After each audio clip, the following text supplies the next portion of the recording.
Hey guys, what's up? It's Steph with flipthiswholesaler.net, and I am bringing you the first installment of reader mail. I told you guys in the last video I was going to start taking some emails that I get from readers, some questions, and answering them on video. So this is the first installment. This email I got from Carlos.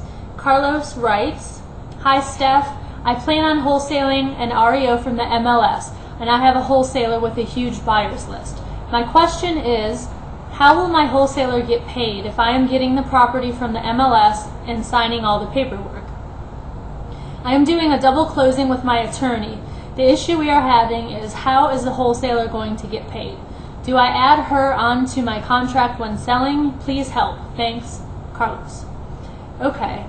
If you guys, if you've been reading my blog for any length of time, you know that I do a lot of joint venture deals, JV deals I call them, with other wholesalers.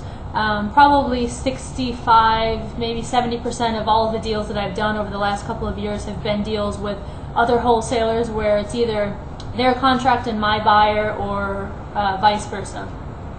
So in a situation like this where I have the property under contract with the bank and there's a wholesaler that's bringing a buyer, the way I handle it is I sell the property to the other wholesaler. I do a contract, write up a contract between myself and the other wholesaler. So let's just say that I have the property under contract with the bank for $100,000. I'm buying it from the bank for $100,000, and I want to make $5,000 on the deal.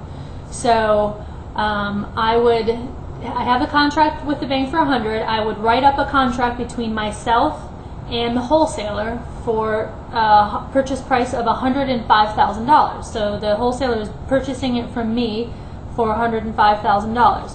And then let's just say that they have a buyer for $110,000. So they're going to be making $5,000 as well. So they would take that contract and they would assign that contract to their buyer for $5,000. So now we've got a contract between myself and the bank for $100,000.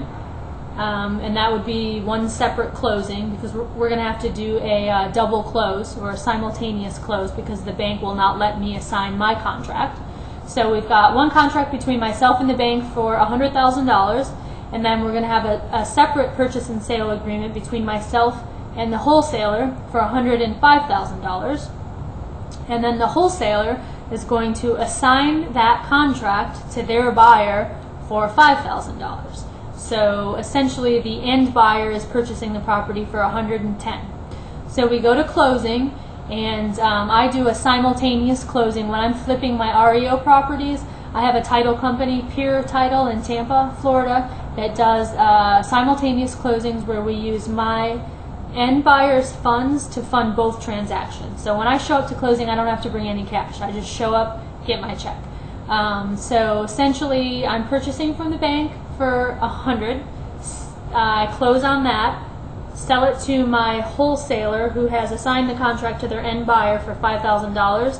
So I'm selling it to the end buyer for $110,000. So I get my $5,000, the wholesaler gets their $5,000, and the end buyer purchases ends up purchasing the property for $110,000. So this way, everything's on paper.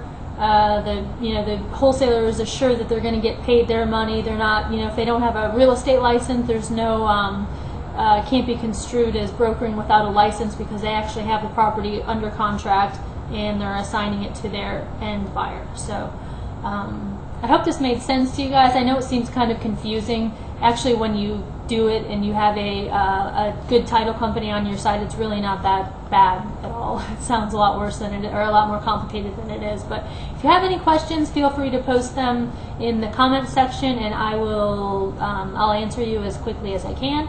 And I'll be recording some more email questions and posting them on the blog soon. So hope you guys enjoyed it. Like I said, if you have questions, feel free to leave them in the comment section, and I will get back to you. And you guys have a great weekend, and I will see you on the flip side. Have a good weekend. See you on the flip side. Again, have a good weekend.